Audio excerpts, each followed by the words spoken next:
नमस्कार दोस्तों, जैसा कि सामने स्क्रीन पर दिख रहा है 72,825 शिक्षक भर्ती में अब आगे क्या होगा। 23 सितंबर की सुनवाई क्यों महत्वपूर्ण है, तो इस पर पूरी वीडियो में विस्तार से चर्चा करने जा रहे हैं। तो आप वीडियो को शुरू से लेकर लास्ट तक जरूर देखें, वीडियो को बीच में स्किप ना करें। तो यदि आपने चैनल को सब्सक्राइब नहीं किया है तो चैनल को सब्सक्राइब कर लें।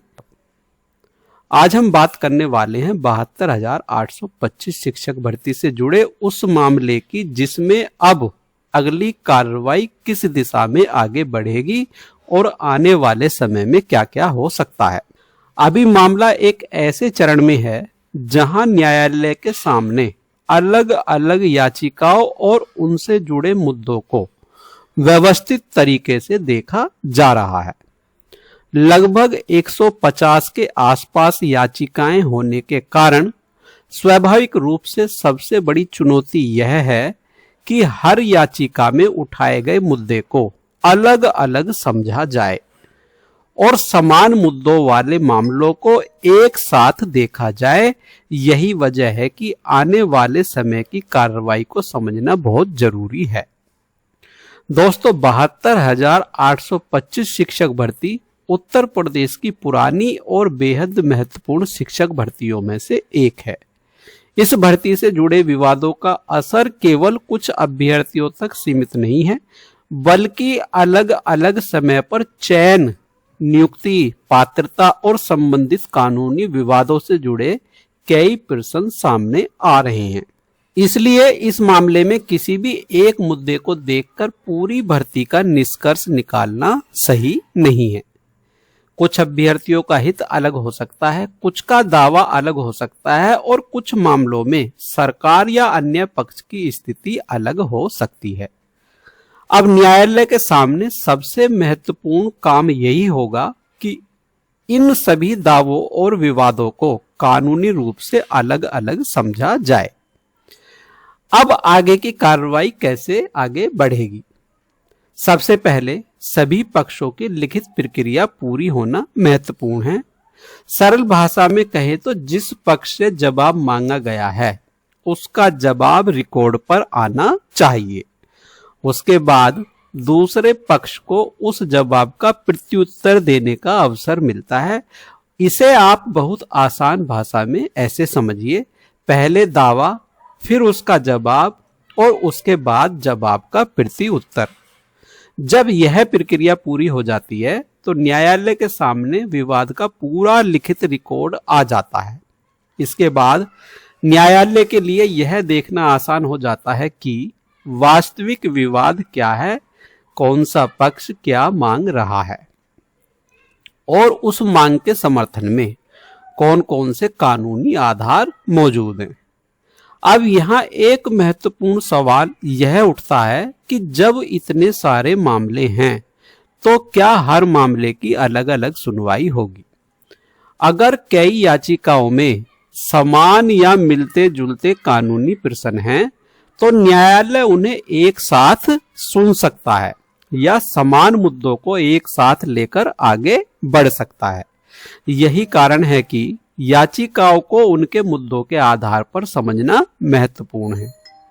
मान लीजिए 20 याचिकाओं में एक जैसा कानूनी सवाल है और 30 याचिकाओं में दूसरा समान सवाल है, तो न्यायालय के सामने यह स्पष्ट किया जा सकता है कि पहला समूह किस मुद्दे से संबंधित है और दूसरा समूह किस मुद्दे से संबंधित है।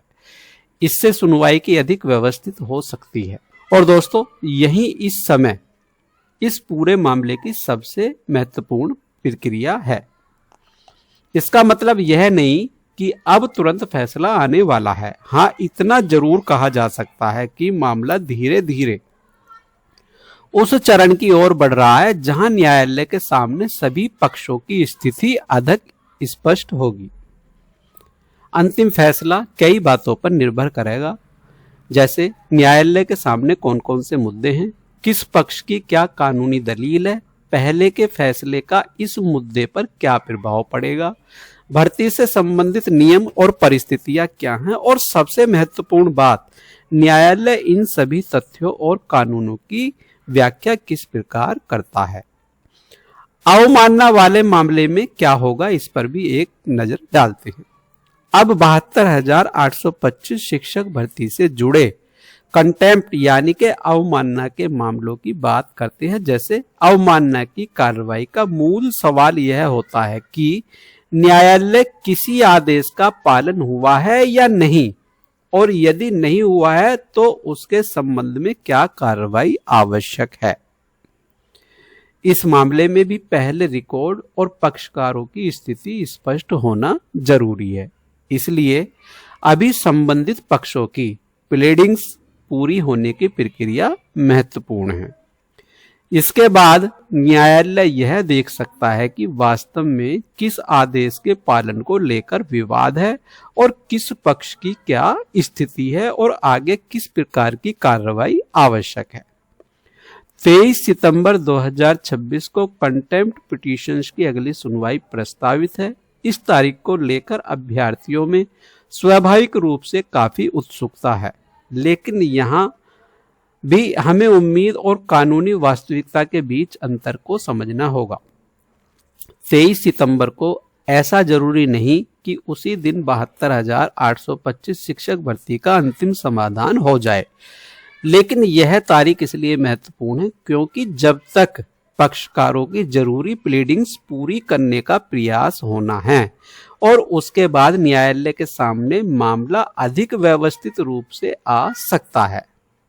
अगर सभी आवश्यक दस्तावेज और जवाब रिकॉर्ड पर आ जाते हैं तो न्यायालय के लिए आगे की सुनवाई को प्रभावी तरीके से बढ़ाना आसान हो सकता है। 72,825 भर्ती में पहले से जुड़े अभ्यर्थियों के हित, चयन और नियुक्ति की स्थिति अलग अलग हो सकती है, इसलिए यह मान लेना कि सभी अभ्यर्थियों पर एक जैसा प्रभाव पड़ेगा, यह सही नहीं होगा। न्यायालय यदि किसी मुद्दे पर कोई निष्कर्ष निकालता है तो उसके बाद यह भी महत्वपूर्ण होगा कि उस निष्कर्ष का वास्तविक प्रभाव किन लोगों पर पड़ेगा। यही कारण है कि हर अभ्यर्थी को अपनी स्थिति को अलग से समझना चाहिए। मेरी समझ से इस पूरे मामले में समाधान की दिशा तभी स्पष्ट होगी जब न्यायालय के सामने सभी प्रमुख विवाद एक व्यवस्थित रूप में आएंगे। इसके बाद न्यायालय यह तय करेगा कि कौन सा कानूनी प्रश्न पहले से तय कानून के आधार पर हल हो सकता है और किन प्रश्नों पर विस्तृत विचार की जरूरत है।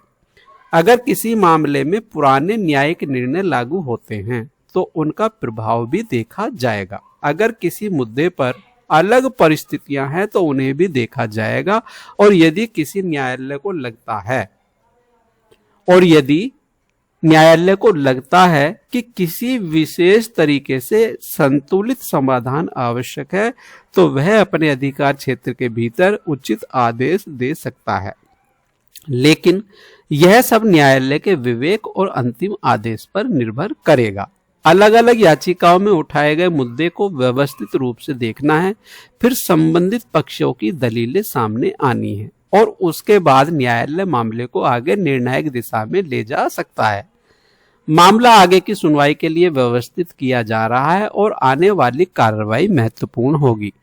23 सितंबर 2026 की कंटेम्प्ट पिटीशंस की सुनवाई आने वाले समय की एक महत्वपूर्ण कड़ी है।